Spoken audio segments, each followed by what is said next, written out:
ಮಕ್ಕಳೇ, ಈಗಾಗಲೇ ಹಿಂದಿನ ತರಗತಿಯಲ್ಲಿ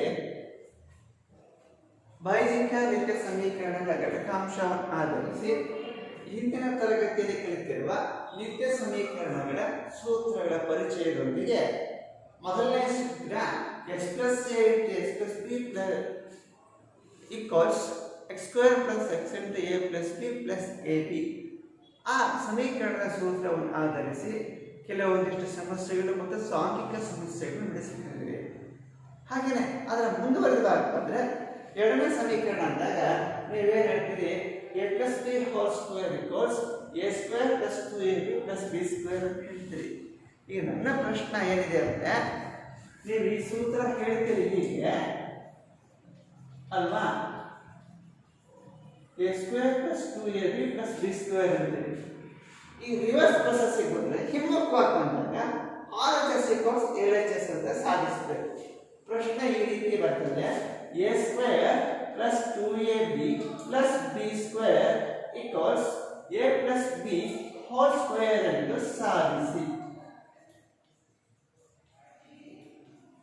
ಅಲ್ವಾ ಮಕ್ಕಳೇ? ಇಲ್ಲಿ ನಮಗೆ LHS ಏನಿದೆ, a square plus 2ab plus b square. ಇಲ್ಲಿ 2ab ಇದೆ ತಾನೆ, 2ab ಅನ್ನ ಈ ಮಧ್ಯಪದವನ್ನು ವಿಭಜನೆ ಮಾಡಿ ಹೇಗೆ, ಪ್ಲಸ್ ab ಪ್ಲಸ್ ab ಎರಡನ್ನು ಕೂಡಿದ್ರೆ ಮಧ್ಯಪದನೇ ಬರುತ್ತೆ, ಏನು ವ್ಯತ್ಯಾಸ ಬರಲ್ಲ ಅಲ್ವಾ ಮಕ್ಕಳೇ? ಹಾಗಿದ್ದಾಗ ಇವೆರಡರ ಸಾಮಾನ್ಯ ಅಪವರ್ತನ ಯಾವುದು? ಆ ತ್ರಿಪದೋಕ್ತಿಯಲ್ಲಿ ಕಂಡುಬರುವ ಸಾಮಾನ್ಯ ಚರಾಕ್ಷರ ಯಾವುದು? ಅದೇ ಆ ಪದೋಕ್ತಿಯ ಅಪವರ್ತನವಾಗಿರುತ್ತೆ. ಹಾಗಿದ್ದಾಗ ಯಾವುದಾಗುತ್ತೆ? That is a into a plus B. ಹೇಗೆ ಇದರಲ್ಲಿ ಏನಿದೆ, b into a plus B ಅಲ್ವಾ ಮಕ್ಕಳೇ? ಇವೆರಡಲ್ಲಿರ್ತಕ್ಕಂಥ ಸಾಮಾನ್ಯ ಅಪವರ್ತನ a ಪ್ಲಸ್ ಬಿ, ಉಳಿದಿರ್ತಕ್ಕಂಥ ಅಪವರ್ತನ a ಪ್ಲಸ್ ಬಿ.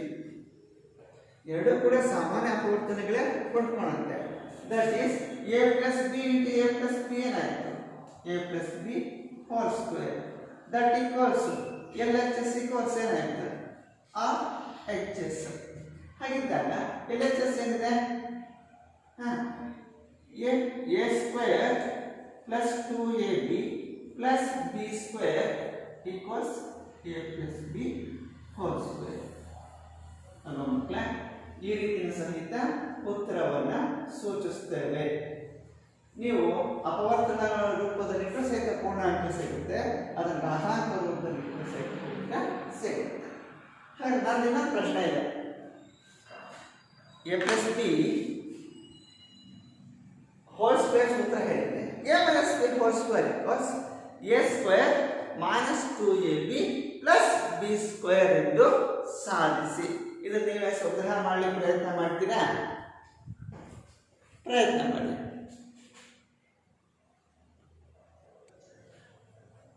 ಮೊದಲ ಪ್ರಶ್ನೆ ಈ ರೀತಿ ಇದೆ ನೋಡಿ, a minus B whole square equals a square minus 2ab plus B square. ಅದು ನಿತ್ಯ ಸಮೀಕರಣದ ಸೂತ್ರ. ಈಗ ನಾವು ಹೇಳ್ತಿರೋದು RHS ಈಕ್ವಲ್ಸ್ LHS, ಅಂದರೆ ಬಲಪಾರ್ಶ್ವ ಈಕ್ವಲ್ಸ್ ಎಡಪಾರ್ಶ್ವ ಅಂತ ಸಾಧಿಸಬೇಕು. That is a square minus 2ab plus b square equals a plus b whole square ಎಂದು ಸಾಧಿಸಿ ಅಲ್ವಾ ಮಕ್ಕಳೇ? LHS ಏನಿದೆ ಪ್ರಶ್ನೆಯಲ್ಲಿ ಎಡಭಾಗ a square minus 2ab plus b square ಅಲ್ವಾ? ಸೊ ಹೀಗಿದ್ದಾಗ a ಸ್ಕ್ವೇರ್, ಇಲ್ಲಿ ಮಧ್ಯಪದ ಮೈನಸ್ 2ab ಇದೆ, ಈ ಮಧ್ಯಪದವನ್ನು ವಿಭಜನೆ ಮಾಡ್ತಾರೆ ಹೇಗೆ, minus A B minus A B, ಉಳಿದಿರೋ ಮತ್ತೊಂದು ಪದ ಬಿ ಸ್ಕ್ವೇರ್. ಹಿಂದಿನ ಸೂತ್ರ ಕಲಿಸುವುದರಲ್ಲಿ ಮಧ್ಯಪದ ಚಿಹ್ನೆ ಬದಲಾವಣೆ ಹೊರತುಪಡಿಸಿದ್ರೆ ಅಪವರ್ತಿಸುವ ಕ್ರಮ ಅದೇ ರೀತಿಯೇ ಇದೆ. ಇದರಲ್ಲಿರ್ತಕ್ಕಂಥ ಸಾಮಾನ್ಯ ಅಪವರ್ತನ ಯಾವುದು, ಎ. ಉಳಿದಿದ್ದೇನು, ಎ ಮೈನಸ್ ಬಿ ಅಲ್ವಾ ಮಕ್ಕಳೇ? ಈಗ ಇದರಲ್ಲಿರ್ತಕ್ಕಂತಹ minus A B plus B ಸ್ಕ್ವೇರ್ನ ಮಾಸಹ ಏನಾಗುತ್ತೆ? ಹೌದು, ನೀವು ಹೇಳ್ತೀರಿ ಮೈನಸ್ ಬಿ. ಇಂಟು ಇಲ್ಲಿ ಎ ಹಾಕಲಿಲ್ಲ, ಇದರ ಬೀಜ ಸಹಗುಣಕ ಎ, ಇದರ ಸಂಖ್ಯಾ ಸಹಗುಣಕ 1, ಎ ಮತ್ತು 1 ಅಂದಾಗ ಅವು ಅವಿಭಾಜ್ಯ ಬೀಜೋಕ್ತಿಗಳಾಗ್ತದೆ. ಅವಿಭಾಜ್ಯ ಬೀಜೋಕ್ತಿಗಳ ಮಾಸ 1 ಅಲ್ವಾ? ಹಾಗಾದ್ರೆ ಉಳಿದಿರ್ತಕ್ಕಂಥ ಸಾಮಾನ್ಯ ಅಪವರ್ತನ ಎ ಮೈನಸ್ ಬಿ. ಸಾಮಾನ್ಯ ಅಪವರ್ತನ ಯಾವುದಿದೆ ನೋಡಿ, ಎ ಮೈನಸ್ ಬಿ. ಉಳಿದಿರೋ ಇನ್ನೊಂದು ಸಾಮಾನ್ಯ ಅಪವರ್ತನ ಎ ಮೈನಸ್ ಬಿ. ಇದೆರಡು ಅಪವರ್ತನಗಳ ರೂಪದಲ್ಲಿರುತ್ತೆ. ಈಗ ಇದನ್ನ A minus B A minus B ಅಂದಾಗ ಅವುಗಳ ಘಾತ ಸೂಚಿಗಳನ್ನು ಕೂಡಿ A minus B whole square ಆಗುತ್ತೆ. That is L H S equals R H S. L H S ಏನಿದೆ, A square minus 2ab plus B square equals A minus B whole square. ಸರಿನಾ? ಇದನ್ನ ಈ ರೀತಿ ಸಾಧನೆ ಮಾಡ್ತಾರೆ. ಈ ರೀತಿ ಸಾಧನೆ ಮಾಡುವಾಗ ಹಲವಾರು ವಿಧಾನಗಳಲ್ಲಿ ಪರಿಹಾರವನ್ನು ಕಂಡುಹಿಡಿಯಬಹುದು. ಹಾಗೆಯೇ ಇದರ ಸಮಸ್ಯೆಗಳನ್ನು ಕೂಡ ಬಿಡಿಸಲಿಕ್ಕೆ ಸಾಕಷ್ಟು ಅವಕಾಶಗಳು ಇದೆ ಅಲ್ವಾ ಮಕ್ಕಳ? ಹಾಗಿದ್ದಾಗ ಇದರ ಸಮಸ್ಯೆಗಳನ್ನ ಹೇಗೆ ಬಿಡಿಸ್ಬೋದು ಅಂತ ನೋಡೋಣ.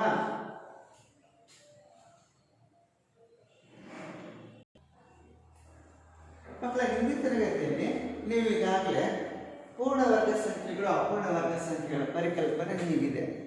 ಪೂರ್ಣವರ್ಗ ಸಂಖ್ಯೆಗಳಂದ್ರೆ ಎರಡು ಸಮಸಂಖ್ಯೆಗಳ ಅಪವರ್ತನಗೊಳ್ಳುತ್ತವೆ ಪೂರ್ಣವರ್ಗ ಸಂಖ್ಯೆ ಆಗಿದೆ. ಸೊ ಉದಾಹರಣೆಗೆ ಒಂದು ಸಂಖ್ಯೆಯನ್ನು ಪರಿಗಣಿಸಿದ್ದಾನೆ 5, ಮತ್ತೊಂದು ಸಂಖ್ಯೆ 5, ಇವೆರಡರ ಗುಣಲಬ್ಧ 25.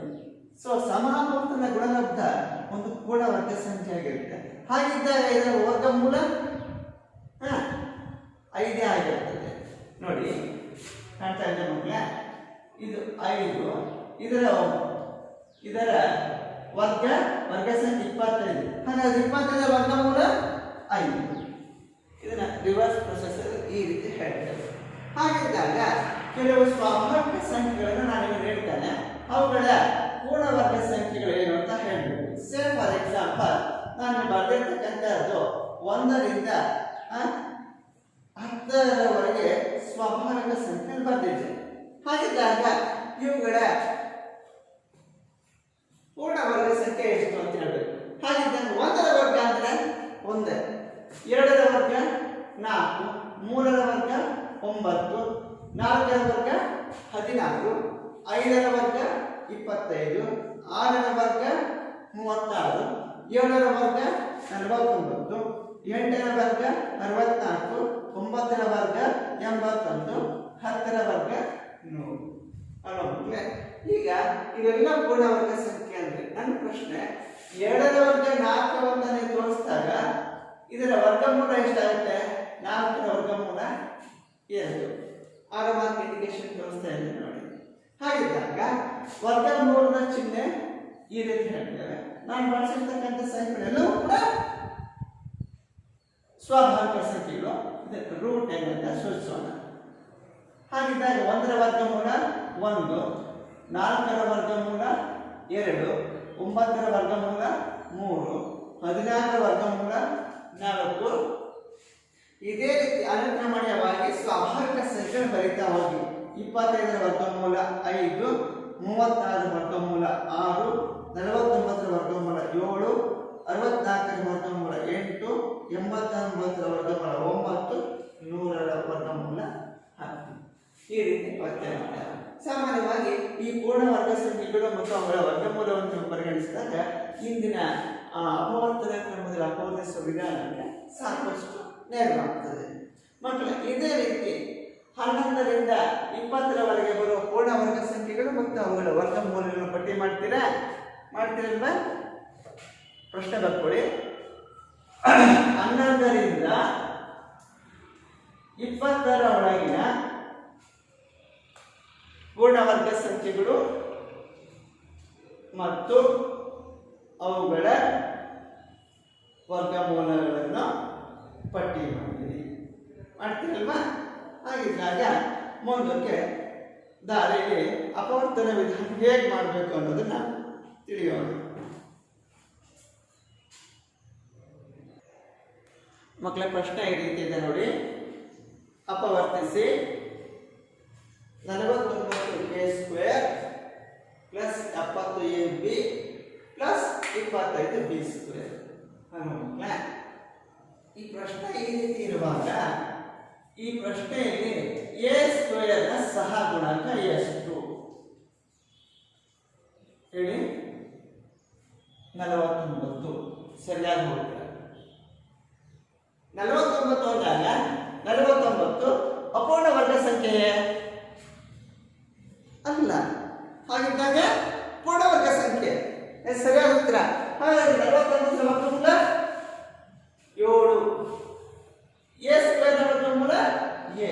ಇದನ್ನ 7a ಹೋಲ್ ಸ್ಕ್ವೇರ್ ಅಂತ ಬರೆಯಬಹುದಾ? ಪ್ಲಸ್ 25 ವರ್ಗಮೂಲ 25 ವರ್ಗಮೂಲ 5 ಬಿ ಸ್ಕ್ವೇರ್ ನ ವರ್ಗಮೂಲ ಬಿ.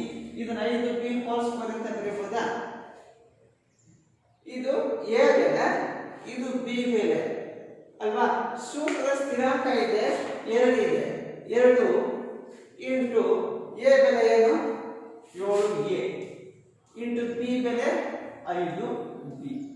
ಹೀಗೆ ನೋಡಿ, ನೀವು ತಿಳ್ಕೊಂಡ್ರೆ ಅಪವರ್ತಿಸಿದ್ರಲ್ಲ, that is A square plus 2ab plus B square. ಇದು ತಿಳಿದಿದ್ದಾನೆ. ಹಾಗಾದ್ರೆ ವಿಚ್ ಇಸ್ ಈಕ್ವಲ್ ಟು ಏನಂತ ಹೇಳಿದ್ರಿ? a plus b whole square. ಇಲ್ಲಿ a ಬೆಲೆ ಏನು? 7a, b ಬೆಲೆ 5b ಅಲ್ವಾ ಮಕ್ಕಳೇ? ಈಗ ಇದಕ್ಕೆ ಸೂತ್ರ ಕೊಟ್ಬಿಟ್ಟಿದ್ದೇವೆ. a plus b whole square ಅಂದಾಗ a ಬೆಲೆ 7a ಪ್ಲಸ್ b ಬೆಲೆ 5b. That is 7a plus 5b whole square. ಇದು ದ್ವಿಪದೋಕ್ತಿಯ ವರ್ಗ ಇದೆ.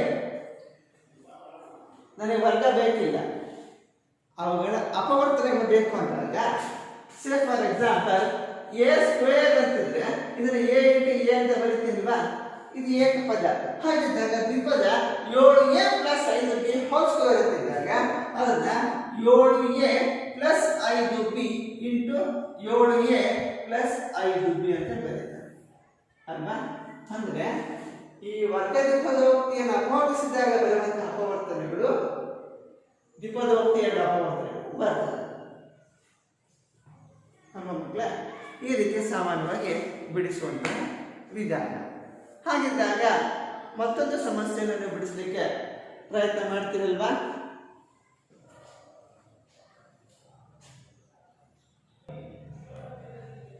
ಮಕ್ಕಳೇ, ಪ್ರಶ್ನೆ ಈ ರೀತಿ ಇದೆ ನೋಡಿ. 9x square plus 6xy plus y square ಅಲ್ವಾ? ಈ ರೀತಿ ಪ್ರಶ್ನೆ ಇದೆ. ಈ ರೀತಿ ಇದ್ದಾಗ ಇಲ್ಲಿರುವಂತಹ ದ್ವಿಪದೋಕ್ತಿಯ ಮೊದಲನೇ ಪದದಲ್ಲಿ ಬೀಜ ಸಹಗುಣಕ x ಸ್ಕ್ವೇರ್, ಸಂಖ್ಯಾ ಸಹಗುಣಕ 9. ಆಗ 9 ಒಂದು ಪೂರ್ಣವರ್ಗ ಸಂಖ್ಯೆ ಆಗಿದೆಯಲ್ಲ? ಹಾಗೆ ಅದರ ವರ್ಗಮೂಲ 3. x ಸ್ಕ್ವೇರ್ ನ ವರ್ಗಮೂಲ x, 3x ಹೋಲ್ ಸ್ಕ್ವೇರ್. ಹಾಗೆ ಮಧ್ಯ ಪದ ಹಾಗೆ ಬಿಟ್ಕೊಡಿ, ಇದನ್ನು ವಿಭಜನೆ ಮಾಡಬೇಕು. ಪ್ಲಸ್ y ಸ್ಕ್ವೇರ್ ಅಂದಾಗ y ಸ್ಕ್ವೇರ್ ನ ವರ್ಗಮೂಲ y, that is y whole square. Plus 2 into ಇಲ್ಲಿ ನೋಡಿ ಮಕ್ಕಳೇ, a square plus b square ಅಂದ್ರೆ ಹಾಗೆ a ಬೆಲೆ ಎಷ್ಟಾಯಿತು? 3x ಇಂಟು b ಬೆಲೆ y ಅಲ್ವಾ? So this is in the form of a square plus 2ab plus b square equals. ಹೇಳಿ ಯಾವ ರೂಪದಲ್ಲಿ ಬರುತ್ತೆ? a plus b whole square ರೂಪದಲ್ಲಿ ಬರುತ್ತೆ. ದ್ವಿಪದೋಕ್ತಿಯ ವರ್ಗದ ರೂಪದಲ್ಲಿ ಬರುತ್ತೆ. ಹಾಗಿದ್ದಾಗ ಇಲ್ಲಿ a ನ ಬೆಲೆ ಎಷ್ಟಿದೆ? 3x, b ನ ಬೆಲೆ y. So a plus b whole square ಅಂದಾಗ a ಬೆಲೆ 3x, b ಬೆಲೆ y. ನನಗೆ ವರ್ಗ ಪದೋಕ್ತಿ ಬೇಕಿಲ್ಲ, ನನಗೆ ಬೇಕಾದೇನು? ಆ ವರ್ಗ ಪದೋಕ್ತಿಯ ಅಪವರ್ತನೆ ಬೇಕು. ದಟ್ ಈಸ್ ಇದನ್ನ ಹೇಗೆ ಬರೀಬಹುದು? 3x plus y into 3x plus 5 ಅಲ್ವಾ ಮಕ್ಕಳೇ? ಈ ರೀತಿ ಬರುತ್ತೆ. ಹಿಂದಿನ ತರಗತಿಗಳನ್ನು ಅಭ್ಯಾಸ ಮಾಡಿದ್ದು ಬಿಡಿಸಿ 3x ಪ್ಲಸ್ 5 ಹೋಲ್ ಸ್ಕ್ವೇರ್ ಅಂತ ಕೊಡ್ತಾ ಇದ್ವಿ. ಇದನ್ನು ಕೆಳಭಾಗದಿಂದ ಈ ರೀತಿ ಕೊಟ್ಟಾಗ ಮೇಲ್ಭಾಗದ ಉತ್ತರ ಬರುತ್ತೆ. ಈಗ ರಿವರ್ಸ್ ಪ್ರೊಸೆಸ್ ಬಂದಿರೋದ್ರಿಂದ ಈ ರೀತಿ ಆಗುತ್ತೆ. ಆಗ್ಬೋದಲ್ಲ? ನೀವು ಈಗ a plus b whole square ಸೂತ್ರದಲ್ಲಿ ಈ ರೀತಿ ನೋಡಿದ್ರಿ. ಹಾಗಿದ್ದಾಗ ಕೆಲ ಸಮಸ್ಯೆಗಳಲ್ಲಿ a square minus 2ab plus b square ಆ ರೂಪದಲ್ಲಿ ಕೊಟ್ಟಾಗ ಹೇಗೆ ಬಿಡಿಸ್ತೀರಿ? ಚಿಂತನೆ ಮಾಡ್ತಿದ್ದೀರಲ್ವಾ?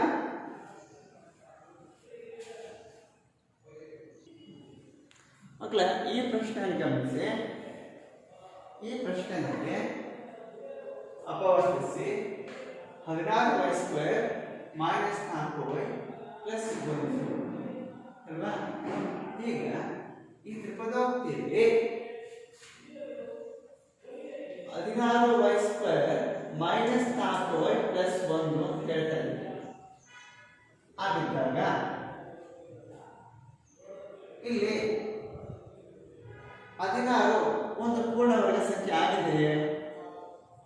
ಹೌದು. ಹಾಗಿದ್ದಲ್ಲಿ ಅಂದ್ರೆ ವರ್ಗಮೂಲ ಎಷ್ಟು? 4. ಹಾಗಾದ್ರೆ y ಸ್ಕ್ವೇರ್ ಒಂದು ಅಪೂರ್ಣ ವರ್ಗ ಸಂಖ್ಯೆ ಆಗಿದೆಯೇ? ಇಲ್ಲ. ಹಾಗಿದ್ದಾಗ ಪೂರ್ಣವರ್ಗ ಸಂಖ್ಯೆ ಆಗಿದೆ. ಅದರ ವರ್ಗಮೂಲ y ಮೈನಸ್ ಇದಾಗಿ ಇಟ್ಕೊಳ್ಳಿ, ಹೀಗೆ ಬನ್ನಿ, ಪ್ಲಸ್ 1 ಪ್ಲಸ್ 1 ಒಂದು ಅಪೂರ್ಣ ವರ್ಗ ಸಂಖ್ಯೆ ಆಗಿದೆಯೇ? ಇಲ್ಲ. ಹಾಗಾದ್ರೆ ಅದು ವರ್ಗಮೂಲ 1 ಅಲ್ವಾ? 1ರ ವರ್ಗಮೂಲ 1. ಇದನ್ನ 1 ಹೋಲ್ ಸ್ಕ್ವೇರ್ ಅಂತ ಬರಬಹುದಾ? ಅಲ್ವಾ ಮಕ್ಕಳೇ? 1ರಿಂದ ಯಾವುದೇ ಸಂಖ್ಯೆ ಗುಣಿಸಿ ಒಂದೇ ಉತ್ತರ ಬರುತ್ತೆ. ಸಂಖ್ಯೆ 1ನ ಘಾತಾಂಕ ನೀವು ಎಷ್ಟರವರೆಗೆ ಏರಿಸಿದರೂ ಕೂಡ ಬರುವಂತಹ ಉತ್ತರ ಒಂದೇ ಆಗಿರುತ್ತೆ. 1ರಿಂದ ಯಾವುದೇ ಸಂಖ್ಯೆಯನ್ನು ಭಾಗಿಸಿದ್ರೆ ಬರುವಂತಹ ಭಾಗಲಬ್ಧ ಒಂದೇ ಆಗಿರುತ್ತೆ. ಆದರೆ ಇದೊಂದು ವಿಶೇಷವಾದ ಗುಣವನ್ನು ಹೊಂದಿದೆ ಅಲ್ವಾ? ಭಾಜ್ಯ ಮತ್ತು ಅವಿಭಾಜ್ಯವಲ್ಲದ ಏಕೈಕ ಸಂಖ್ಯೆ ಅಂದರೆ 1. ಅದು ವಿಶೇಷ ಗುಣವನ್ನು ಹೊಂದಿರುವಂತಹ ಸಂಖ್ಯೆ. ಹಾಗಿದ್ದಾಗ 2 ಇಂಟು ಇದು a ಸ್ಕ್ವೇರ್ ರೂಪದಲ್ಲಿದೆ, ಇದು b ಸ್ಕ್ವೇರ್ ರೂಪದಲ್ಲಿದೆ. ಹಾಗಿದ್ದಾಗ ಇಲ್ಲಿ ನೋಡಿ ಮೈನಸ್ 2 ಇಂಟು ಇಲ್ಲಿ ಮೊದಲನೇ ಪದದ ವರ್ಗಮೂಲ 4y, ಎರಡನೇ ಪದದ ವರ್ಗಮೂಲ 1. ಹಾಗಿದ್ದಾಗ ಇದು ನೋಡಿ ಈ ಭಾಗ ಯಾವ ರೂಪದಲ್ಲಿದೆ? ಬೈಜಿಕ ನಿತ್ಯ ಸಮೀಕರಣದ ಯಾವ ಹಂತದಲ್ಲಿದೆ ಅಥವಾ ರೂಪದಲ್ಲಿದೆ ಹೇಳಿ? That is a square minus 2ab plus b square ರೂಪದಲ್ಲಿದೆ. ಇದರ ಏನಂತ ಬರೀಬಹುದು? a minus b whole square. ಈ ಸೂತ್ರ ಬರುತ್ತೆ ಅಲ್ವಾ? ಈ ಸೂತ್ರ ಬಂದಮೇಲೆ ಇಲ್ಲಿ a ಬೆಲೆ ಎಷ್ಟಾಗುತ್ತೆ? 4y, b ಬೆಲೆ 1 ಅಲ್ವಾ?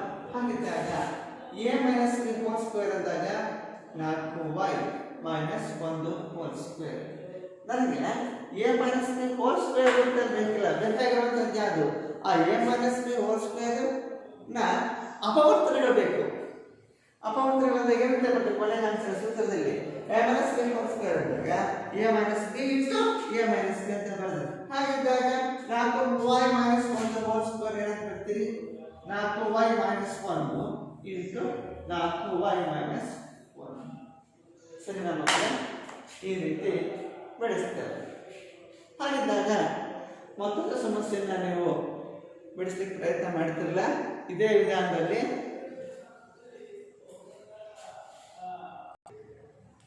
ಮಕ್ಕಳ ಪ್ರಶ್ನೆ ಈ ರೀತಿ ಇದೆ ನೋಡಿ. ಈ ಸಮಸ್ಯೆ ಸ್ವಲ್ಪ ಸಂಖ್ಯೆ ಮುಂದುವರೆದು ಹೋಗ್ತಾ ಇದೆ. ಪ್ರಶ್ನೆ ಹೇಗಿದೆ ಅಂದರೆ ನೋಡಿ, 81 p square minus 72 p³ plus 16 q square. ಮಕ್ಕಳು ಹೇಳ್ತಿದೆ ಅಲ್ವಾ? ಹೀಗೆ ಇಲ್ಲಿ ಹೇಳಿರುವಂತಹ ಪ್ರಶ್ನೆಯಲ್ಲಿ 81 ವರ್ಗಮೂಲ ಹೌದು ನಂತರ 2 ಸಮ ಅಪವರ್ತನ ಗುಣಿಸಿದಾಗ ಬರುವಂತಹ ಸಂಖ್ಯೆ 81 ಆಗಿರುತ್ತದೆ. ಹಾಗಾಗಿ 81 ಎರಡನೇ ಸಂಖ್ಯೆ ಪೂರ್ಣವರ್ಗ ಸಂಖ್ಯೆ. ಇದನ್ನ 9p² ಅಂತ ಬರಬಹುದಾ? ಈ ಮಧ್ಯಭಾಗ ಹಾಗೆ ಇಟ್ಕೊಳ್ಳಿ. ಇದು a ಬೆಲೆ ಬಂದಿದೆ, ಈಗ b ಬೆಲೆ ಬೇಕಲ್ವಾ?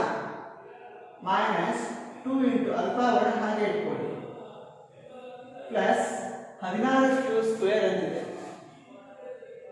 ಹೇಳಿ, 16 ವರ್ಗಮೂಲ ಎಷ್ಟಿದೆ? 16 ವರ್ಗಮೂಲ 4. q² ನ ವರ್ಗಮೂಲ q. ಇದನ್ನ 4q² ಅಂತ ಬರೀಬಹುದಾ? ಹಾಗಿದ್ದಾಗ ಇಲ್ಲಿ a ಬೆಲೆ ಎಷ್ಟಿದೆ? 9p. q ಬೆಲೆ ಎಷ್ಟಿದೆ? 4q ಅಲ್ವಾ? ನಿಮ್ಮ ನೀಡಿದ ಸಮಸ್ಯೆ ಸರಿಯಾಗಿದೆ ಅಂತ ಪರಿಶೀಲಿಸಬೇಕಾದ್ರೆ 9p ನ ವರ್ಗ 81p², 4q² ನ ವರ್ಗ 16q². ಇಲ್ಲಿ ಪದೇ ಪದೇ ಗುಣಿಸಿ ನೋಡಿ, 7 ಹೋಗ್ಲೆ 18, 18 72pq. ಸರಿ ಇದೆಯಲ್ವಾ? ಹೀಗೆ ಇದೆ. ಈ ವಿಸ್ತೃತ ರೂಪ ಯಾವ ನಿತ್ಯ ಸಮೀಕರಣದ ಆಧಾರದಲ್ಲಿದೆ? ಹೇಳಿ, ಪ್ರಯತ್ನ ಮಾಡಿ. That is a² - 2ab + b². That is a - b² RHS. ಹಾಗಿದ್ದಾಗ ಇಲ್ಲಿ a ಬೆಲೆ ಎಷ್ಟು? 9p, b ಬೆಲೆ 4q. ಇವುಗಳನ್ನು ಸೂತ್ರಕ್ಕೆ ಆದೇಶ ಮಾಡೋಣ. ಹಾಗಿದ್ದಾಗ ಇದನ್ನೇನಂತ ಬರೀತೀರಿ? 9p - 4q² ಅಲ್ವಾ? ನನಗೆ ಬೇಕಾಗಿರ್ತಕ್ಕಂಥದ್ದು ಅಪವರ್ತನಗಳು ಬೇಕಾಗಿರ್ತಕ್ಕಂಥದ್ದು, ಅದರ ಘಾತಾಂಕ ರೂಪ ಬೇಡ ಅಲ್ವಾ? ಹಾಗಿದ್ದಾಗ ಇದನ್ನೇನಂತ ಹೇಳ್ತೀವಿ? 9p - 4q × 9p - 4q. ಸರಿ, ನಮ್ಮ ಈ ರೀತಿ ಮಾಡಿದ್ದಾರೆ. ಇನ್ನು ನೀವು 4ನೇ ಸೂತ್ರವನ್ನು ಗಮನಿಸಿದಿರಿ. a + b × a - b = a² - b² ಅಂತೀರಿ. ಅಥವಾ a² - b² = a + b × a - b ಅಂತ ಹೇಳ್ತೀವಿ. ಹಾಗಿದ್ದಾಗ a² - b² ಬೀಜಗಣಿತ ಅಪವರ್ತನಗಳಾದವು. ದಟ್ ಈಸ್ ಹೇಳಿ, a + b × a - b. So ಆ ರೂಪದಲ್ಲಿರುವಂತಹ ಸಮಸ್ಯೆಗಳು ನೀಡಿದಾಗ ಅಂತಹ ಸಮಸ್ಯೆಗಳಿಗೆ ಪರಿಹಾರವನ್ನು ಕಂಡುಹಿಡಿದು ಹೇಗೆ ಅಂತ ನೋಡೋಣ.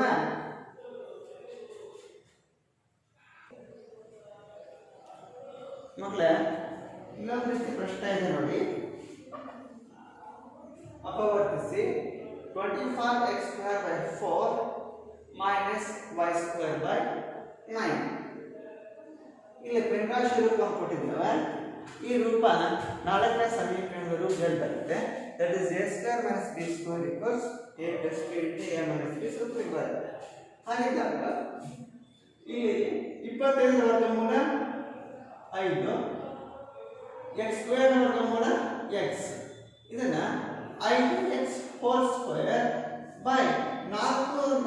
ವರ್ಗಮೂಲ 2² ಮೈನಸ್ y² ನ ವರ್ಗಮೂಲ y² 9 ರ ವರ್ಗಮೂಲ 3² ಅಲ್ಲ. ಇಲ್ಲಿ ಏನಾಯ್ತಿದ್ದು? a² / b² ಆಯ್ತು. ನನಗೆ ಅದು ಬೇಕಿಲ್ಲ, ಆ ಭಿನ್ನಾಂಕ ಬೇಕಿಲ್ಲ. ಇದು ಘಾತಾಂಕ ನಿಯಮಕ್ಕೆ ಹೋಗ್ಬಿಡುತ್ತೆ. a⁴ b⁴ a/b m ಅಂತ ಹೇಳ್ತೀವಿ. ಆ ನಿಯಮದ ಪ್ರಕಾರ ಇದನ್ನ 5x / 2² ಅಂತ ಬರೀಬಹುದಾ? ಈಗ a² ರೂಪಕ್ಕೆ ಬರ್ತಾರೆ. ಮೈನಸ್ ಇದು ಕೂಡ y² / 3² ಅಂತಿದೆ. ಇದನ್ನ y/3² ಅಂತ ಬರೀಬಹುದು ಅಲ್ವಾ? ನನಗೆ ಕ್ಲಾರಿಫಿಕೇಶನ್ ಬೇಕು ಅಂದಾಗ therefore because a⁴m by b⁴m equals a/b⁴m. ಘಾತಾಂಕ ನಿಯಮ ಬಳಕೆ ಮಾಡಿರುವಂಥದ್ದು. ಈಗ ಅಂದರೆ ಯಾವ ಸಮೀಕರಣ ರೂಪದಲ್ಲಿದೆ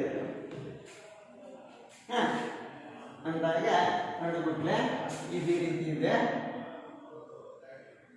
A square minus B square equals A plus B into A minus B ಅಲ್ವಾ. ಸೊ ಇಲ್ಲಿ ಎ ಬೆಲೆ ಏನಿದೆ 5x/2, ಬಿ ಬೆಲೆ y/3. ಈಗ ಇದರ ಅಪವರ್ತನೆ ಬರೀ a plus B into A minus B ಅಂದಾಗ ಎ ಬೆಲೆ 5x/2 ಪ್ಲಸ್ ಬಿ ಬೆಲೆ y/3 into 5x plus 5x/2 minus y/3. ಅಲ್ವಾ ಮಕ್ಕಳೇ, ಈ ರೀತಿ ಸಮಸ್ಯೆಗಳನ್ನ ಬಿಡಿಸ್ತಾರೆ. ಆಗ್ಬೋದಲ್ಲ. ಅದರಂತೆ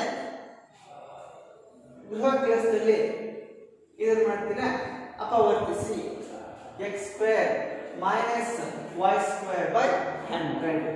ಅದೇ ತರನಾಗಿ ಮತ್ತೊಂದಿಷ್ಟು ಅಭ್ಯಾಸದಲ್ಲಿ ಪಠ್ಯಕ್ರಮದಲ್ಲಿ ಸಾಕಷ್ಟು ಸಮಸ್ಯೆ ಇದೆ, ಅವುಗಳನ್ನ ಪಾಠಕ್ಕೆ ಪ್ರಯತ್ನ ಮಾಡ್ತೀರಾ.